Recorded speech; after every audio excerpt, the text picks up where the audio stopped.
സമചതുരമായി സ്ഥിതി ചെയ്യുന്ന ഈ ബൃഹത് സിറ്റിയുടെ 4 സൈഡിലും 3 ഗേറ്റുകൾ വീതം ആകെ 12 ഗേറ്റുകൾ ഉണ്ടായിരിക്കും.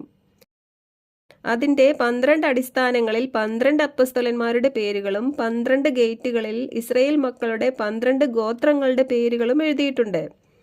ഇത് കാണിക്കുന്നത് ശേഷിക്കുന്ന ജാതികൾക്കെല്ലാം യഹൂദർ വഴിയേ ഇനി അതിലേക്ക് പ്രവേശനം ഉള്ളൂ എന്നാണ്.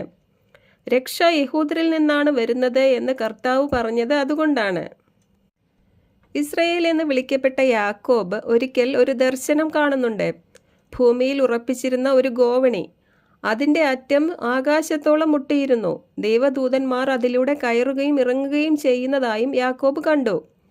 അന്ന് ആ ഗോവണിയുടെ മുകളിൽ നിന്നുകൊണ്ട് കർത്താവ് യാക്കോബിനോട് അരുളി ചെയ്തു, നിന്നിലൂടെയും നിന്റെ സന്തതിയിലൂടെയും ഭൂമിയിലെ സകല വംശങ്ങളും അനുഗ്രഹിക്കപ്പെടുമെന്ന്. ഇവിടെ നിന്നിലൂടെയും